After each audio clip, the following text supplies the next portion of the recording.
Hello, everybody. Welcome. This is Whistlekick Martial Arts Radio, episode 553. And today, Andrew and I are talking about guns. It's going to be probably an intense conversation. And the first thing to let you know is that we're actually recording this one in video, something we've been talking about, and we figured we'd give it a shot. So if you're listening to this in the podcast feed, know that there is a video version on YouTube that you can check out. Where else can you check things out related to Whistlekick? Well, you can go to whistlekick.com. You can see all the things that we make. You can see all the things that we do. They're featured in the navigation menus. They're all over the place. But Martial Arts Radio gets its own website, whistlekickmartialartsradio.com.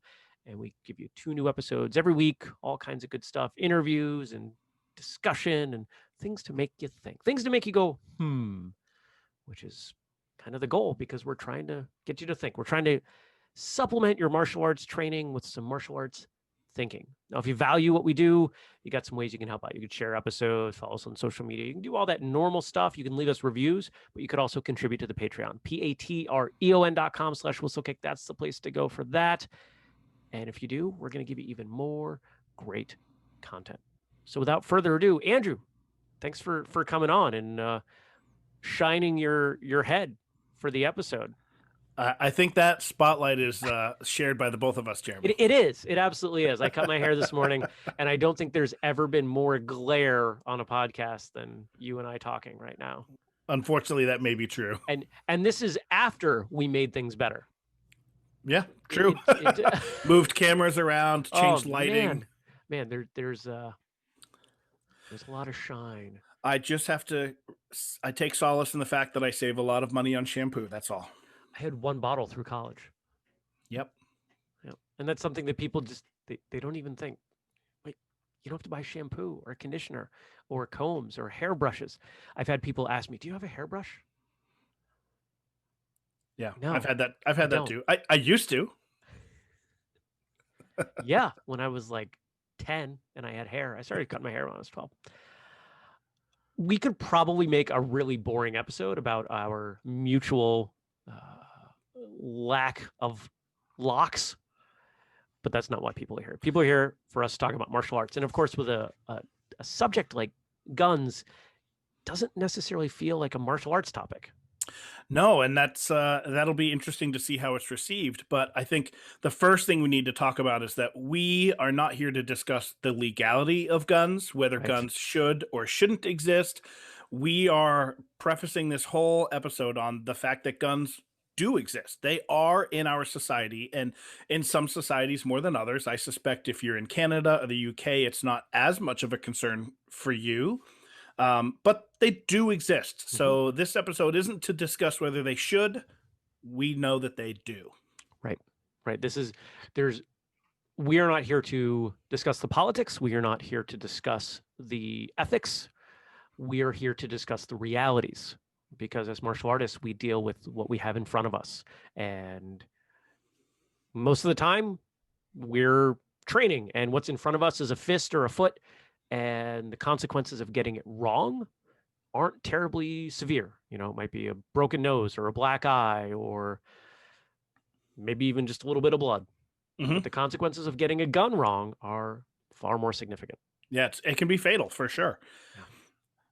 Yeah. We within the karate world, we train often in kobudo, which is essentially just working with weapons. And we often see the quote unquote, I can do this because we're on video, the typical weapons of the katana, the nunchaku, or kama, or sai, or tonfa, or the bow, which is the most common, used in most styles. And we always see kata evolved around using those weapons, or sometimes even taking an empty hand form and just putting in weapons in your hand.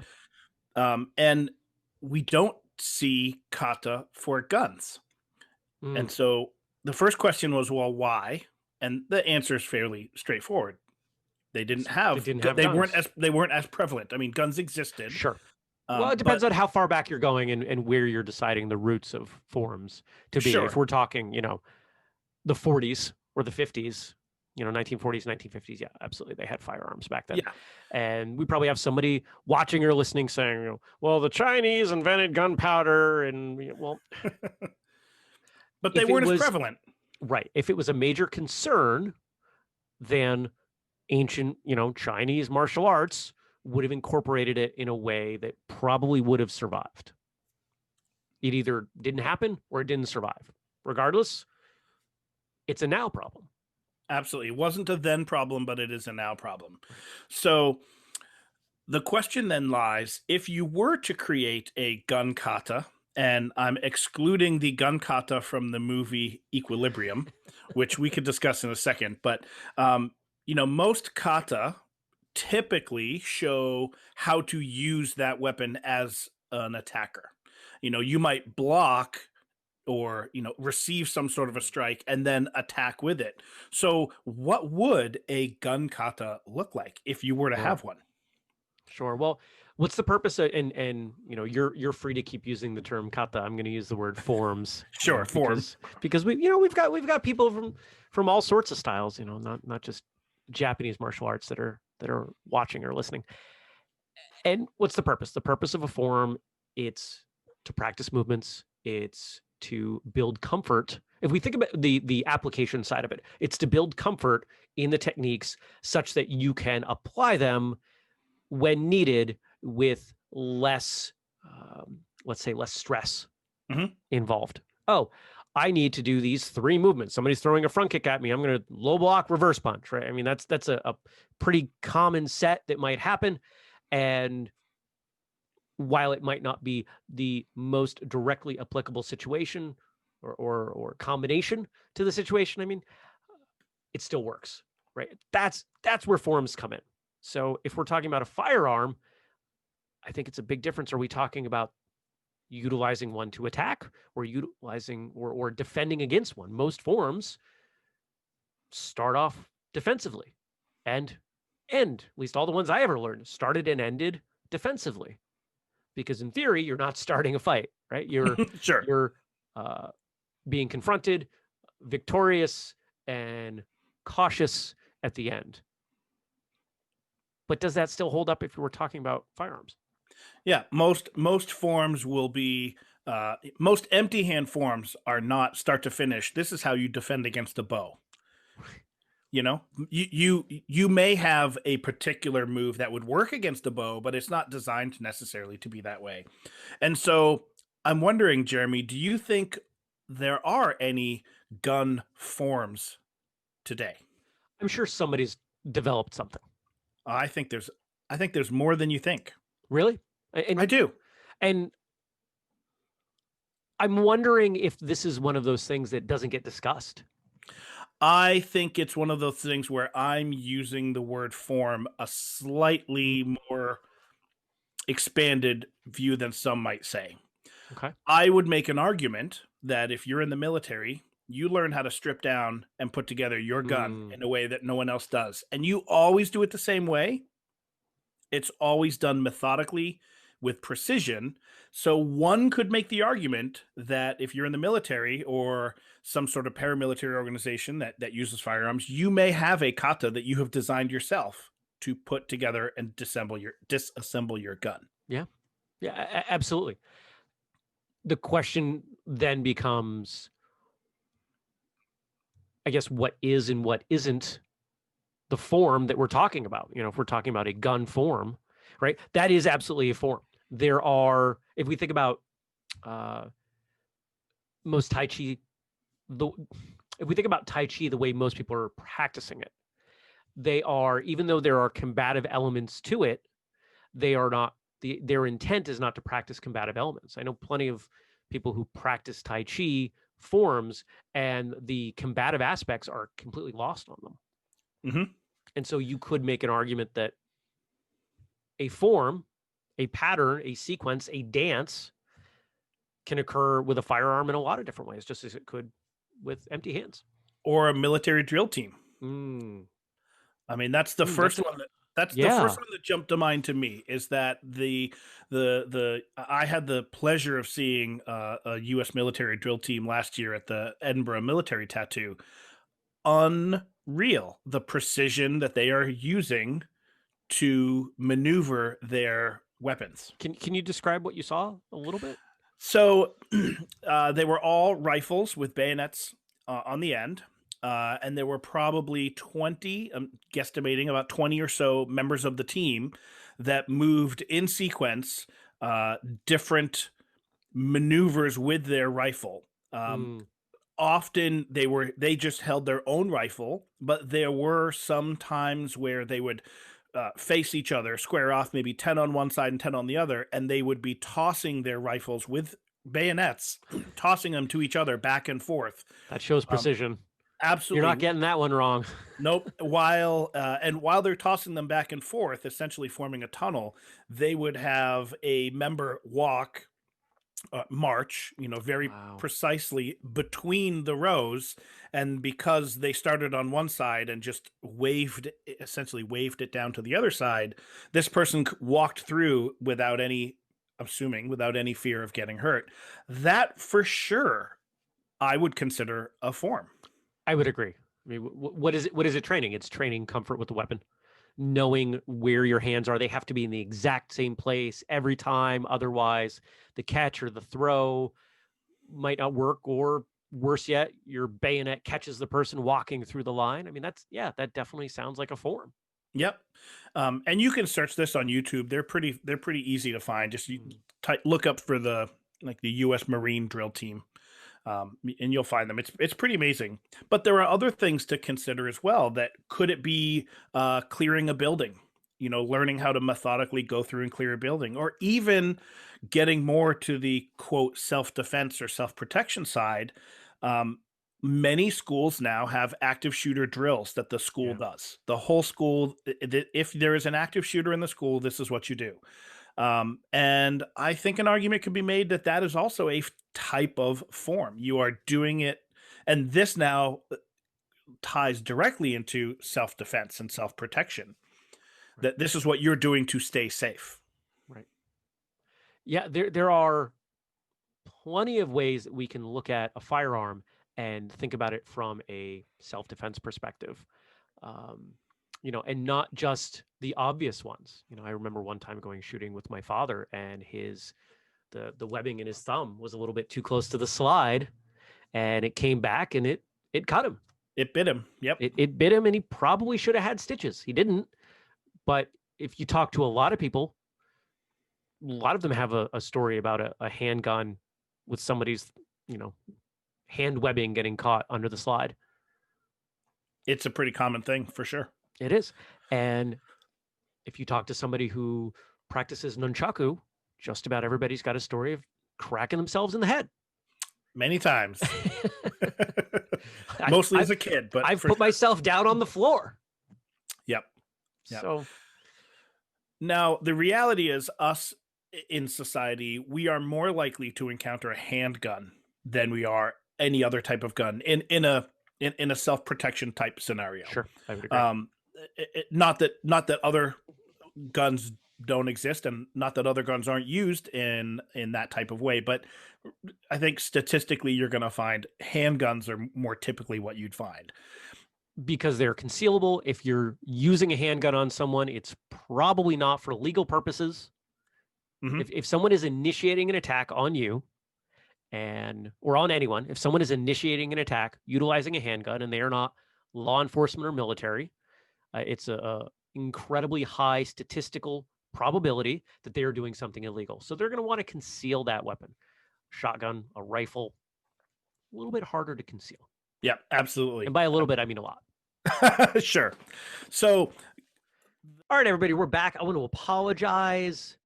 My computer crashed. It just completely died in the middle of talking to Andrew. I got this crazy blue screen. It went, "You're done." And instead of burning the time to figure out what's going on there, we decided that we would just swap over to my laptop. So the audio might be a little different. The video is probably a little bit different. It's definitely a different angle, but we'll keep going. So Andrew, my apologies to you as well. Technology can be a pain. I mean, this is the tough side of running a technology business, right? sad but true. Yeah. Where were we? We I completely were. forgot due to the That's stress over watching the meltdown. That's all right, Jeremy. So we were discussing. We had swapped into talking about handguns, only what was actually called gun kata from the 2002 movie Equilibrium. I don't suppose you've seen that movie? I haven't. Now, as we were talking about the notes for this episode, you mentioned it, and I had on my list. I was hoping to watch it over the weekend. It didn't happen. But for those of us, myself included, who haven't seen the film, could you give us some, the relevant part of what you're talking about there? Sure. So it was a 2002 movie with Christian of recorded gunfights.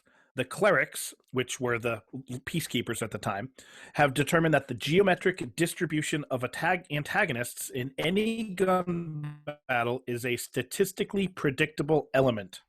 The gun kata treats the gun as a total weapon, each fluid position representing a maximum kill zone, inflicting maximum damage on the maximum number of opponents, while keeping the defender clear of the statistically traditional trajectories of fire.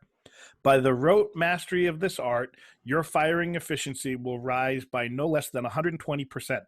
The difference of a 63% increase to lethal proficiency makes the master of the gun katas an adversary not to be taken lightly.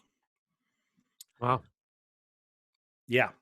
And very interesting and not very realistic, but it was it was fun to watch. And I'll describe what their gun katas were. Sure. The kata was, or the form was, someone with two pistols. And if you were to picture someone, and I can do this because we're on video, like voguing, like, the Madonna, like, Yeah. And they would like do a move and stand in a particular way with both of their pistols facing one way and then shift to another position. And it very much looked like an actual form that you would perform at a tournament, or have in some sort of martial arts school. They just happened to have two pistols in their hand. And it visually, it was really cool to watch. The movie was not as bad as you might think, but I don't know that I would say it was a great movie. Sure. But thinking of that led me into thinking, should we? And this is a question for you, Jeremy. What are your thoughts on martial arts schools? Up until now, we've been discussing kind of fun, frivolous, like Sure. is a drill team a gun kata? But what are your thoughts on martial arts schools actually teaching defense against how to disarm someone with a gun? It is such a mixed bag, right? If we think about the role of a martial arts school, what is the job? The job of a martial arts school can vary depending on the instructor and how they see their role and the students that attracts. Some schools are primarily about self-defense. Some schools are about personal growth. I'm going to make the claim that the majority of schools are a majority of personal growth. And you can see that in the curriculum, right? Most schools don't spend all their time drilling self-defense. So we can kind of take that out in a sense and say that for most martial arts schools, firearms are not going to be a mandatory component of the curriculum. And if they do enter the curriculum, it's not even a secondary aspect. It's tertiary. It's below that. It's almost an afterthought. Mm-hmm. Okay. And then you've got other schools that are really working to prepare people for real world self-defense. Whether that is the majority or even a component. I know some traditional martial arts schools who are very traditional, teach traditional forms, a lot of very traditional things, but when it comes to their self-defense curriculum, they take it very seriously. And firearms need to be part of that conversation. But here's the challenge. Here's the issue with firearms versus every other method every other aspect of self-defense. You and I can get to a very realistic level training hand-to-hand, non-weapon self-defense. The worst thing that happens is I kick you in the head or I punch you in the face or something, right? The consequences of getting it wrong. And let's face it, when you're training, when you're learning something, you're going to get it wrong more than you get it right. Those consequences are are minimal in the grand scheme. The worst thing that's going to happen is you have a broken nose, or you're really mad at me. We're no longer friends. Mm-hmm. These might not be great things, but what happens when we consider that same perspective with firearms? You die. Big difference. Horrendously big difference. Now, there are some absolutely wonderful tools out there. I know a little bit about firearms. I'm far from an expert. I do not shoot as often as I would like to. I own, and I will not even say I train with, but I do own firearms. There are some great tools out there. Most of us are familiar with the orange rubber handgun that shows up in a lot of self-defense curriculums in traditional martial arts schools, because it mimics the dimensions and Mm-hmm. the weight with virtually no risk. I mean, the most risky thing is that it falls on your toe, and Yep. many of us have had that happen, and it hurts, but again, you don't die. There are also other tools. You could think of things like airsoft or paintball, or there are laser driven items that get a little bit closer. There's a projectile.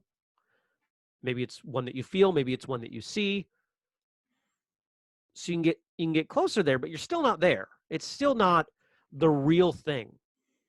It's still not the equivalent of we're doing bow sparring, or you know stick unarmed self-defense, and you miss, or maybe you don't get it quite right, and now your arm's bruised, or again, I've smacked the stick off the top of your head because you didn't block, get out of the way, whatever, and I did my part wrong, or maybe I did my part right. But I can live with that. Exactly, literally. Mm-hmm. And so the other side of guns there, how do we do that? How do we get close enough to that realism to say this is going to work? Because here's the thing. In my experience, I have trained in a number of schools that have firearms as part of the self-defense curriculum, not using them, but defending against them. And most of the time, most of the people would die. Now, if you look at it that way and you say, you know what? Any level of knowledge is better than no level of knowledge, and I'd rather have a 85% chance of dying being attacked by a handgun than 100% chance. I would say you're right. I'm there with you. Mm-hmm. I'll take 99 over 100 any day. Right? It gives me a little bit more chance of living. But where I think the problem is, and I think whenever anybody talks about the issues with self-defense, this is the heart of it: false sense of security, false confidence. I feel, because I've done these drills in my school for, let's not even take a small period of time. Let's say you've been training for 20 years and you have had some handgun training, and now you think, okay, I just need to do what I've been taught, and a situation where I was unlikely to be shot now turns into one where I get shot. That's the concern. Would you agree? Absolutely. I think training how to disarm someone with a gun, we run a huge risk of giving people self-confidence to be able to disarm someone when in fact they may very well get killed. And I think we would be doing our students a disservice to do that. I remember when I was in high school, my first instructor, Sensei Treem, he had a great class that impacted me, but with one statement that was amazing. He got up in front of the class and he had one of the top students grab a tonfa and grab it like a club. And he said, "This is a technique you can do against a club." And he did something.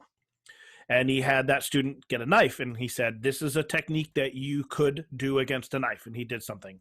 And then he had the student pretend to have a gun and said, "This is the only technique you should do when someone approaches you with a gun." And he reaches in his back pocket and pulls out his wallet and hands it over. Yep. Every time we see self-defense with a gun, it is predicated on one very simple mistake that the attacker makes. Do you know what that is? No. They get within range. Mm-hmm. They would Yep. get within arm's length of the person they are attacking. I have no idea. I'm not a criminal. I've never robbed anyone. I don't hang out with criminals or people who rob people. So I have no idea how often that's going to happen. But I do know, I shouldn't say I know, I suspect that people who are well trained in firearms know you don't do that.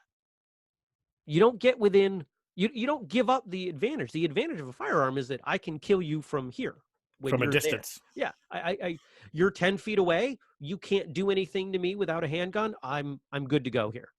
Okay. Mm-hmm. Even let's say 5 feet, as long as you're outside of hand distance.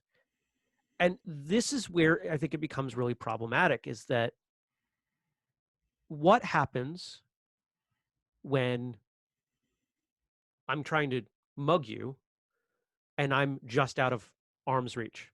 And you train there, right? I mean, we get, because we all have to we do the hands up thing because they're closer to Yep. the gun and it's the defensive posture. And now all of a sudden I can react faster than you. I can act faster than you can react, and that gives me a chance.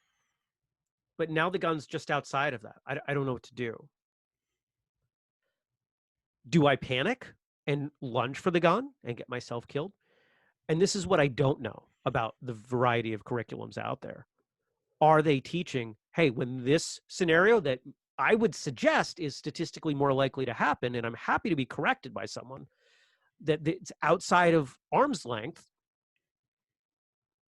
do you train? Here's what you do. Here's how you recognize where you have a chance and don't.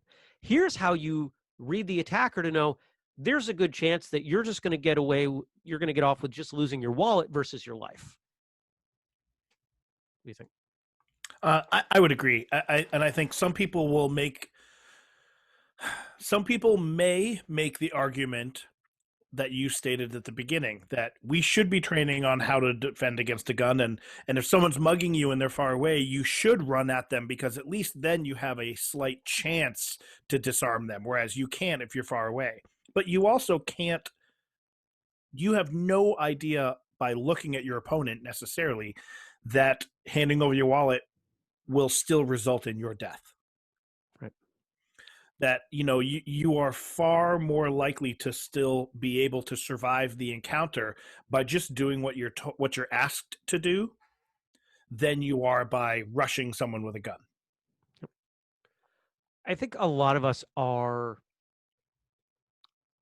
desensitized a bit with regard to violence and firearms because of television and movies. Mm-hmm. We assume that most people who pull a gun are comfortable taking your life.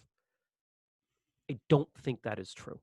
Again, not my area of expertise. And I think it's important for listeners and viewers to know now that Andrew and I are having this conversation not because we are experts in this, but because it's a conversation that, like everything else we do on martial arts radio, it's meant to make you think. It's meant to make you say, how should this go? Maybe you have a conversation with your instructor. Maybe you are an instructor and you realize maybe I'm not doing a great job conveying this information to my students. Or maybe you're knocking it out of the park and there are other people that you should help do that with and for, because the majority of martial arts schools, I think, do a great job of many, many things. Handling the conversation around firearms is not one of them. I would agree. I think the only caveat I would add is, and this wasn't a seminar that I went to, but there's a female black belt in the school that I train in who has gone to crisis prevention seminars. And one of the things that she has been told multiple times is that you don't necessarily want to fight back unless they're asked to take you somewhere else. If someone is trying to abduct you and put you in a car to bring you someplace else, then you absolutely need to fight. That's what I've heard. This is not me stating you need to do this, but it is also what I have heard. That statistically speaking, you are way better off fighting than you are if someone is trying to, let's say, put you in a trunk and bring you someplace else. But outside of that, I, in my opinion, the only true defense is to comply with what you're being asked to do. Give up your wallet, give them your watch, or whatever it is, and then run away as quickly as possible. Yeah. there's a great scene in one of my favorite movies based on one of my favorite books, The Way of the Peaceful Warrior, where the two main characters are mugged by three guys. And not only do they give over their wallets, but one of the characters, the older one, says to the younger one, give him your watch. They didn't even ask for his watch. Hmm. And by the end of the scene, the two are walking away in their underwear. They've given up their shoes, their pants, everything. And it's not quite the lesson that they're trying to teach in that movie. But my takeaway was I'd rather be down. I'd rather be embarrassed and walking down the street naked than shot. And I don't just mean shot to death. I mean shot at all. Sure. I'll take walking down the street naked to getting shot in the calf. Yep. There's nothing. I would imagine there's nothing pleasant about that. I've never heard anyone describe being shot and say, it wasn't that bad. Yeah, I would. Good point. Absolutely. So we've raised a lot of questions. Do we have any concrete, definitive information for people? I don't think so. I think my goal in bringing this topic up, which I knew right away that it was going to be potentially very controversial, as you mentioned already, it's just to get people to think. We don't, neither of us, I think, and I think I can speak for you in this, neither of us came into this expecting we know everything. We know, I mean, for me, I don't know anything. But it is a topic that I think does warrant some at least thought and some potential discussion with your instructor if they potentially are teaching this sort of stuff. Like, what is the end goal? Like, what is realistically should happen in this type of scenario? Yeah, I would say that there needs to be some more context for most of the schools based on what I have seen. Okay, we're going to go over gun defense. Okay. When do you apply gun defense? When don't you? For people who are theoretically competent at that, are they willing to stand in front of a paintball gun? If you can't handle that, and I would imagine most people's anxiety is going to spike through the roof and they're going to slow down. Sure. And there's a good chance that it doesn't work out well. If you can't defend against that, then you probably shouldn't be defending against an actual gun. There should be some progression, just like everything else we do in martial arts. So, all right. Anything else we should add? No, I think that covers it. Okay. If anybody has feedback, the best thing to do, of course, is to comment on the blog section, under this episode. What did we say this was? 553? Yeah, 553 at whistlekickmartialartsradio.com. Love to hear what you say. If you've got something you want to share a little more privately, you can email me, jeremy@whistlekick.com. I'll share it with Andrew, and we can go from there. So I mentioned that website, whistlekick.com. If you want to support what we do, you can buy something there. You can join the Patreon. You could tell people about an episode. If check out what we do. We do a lot of stuff trying to help the martial arts world, help get people to ask questions and answer them and all that. So that's all I've got. Andrew? I'm good. All right. Well, until next time, train hard and smile and have a great day.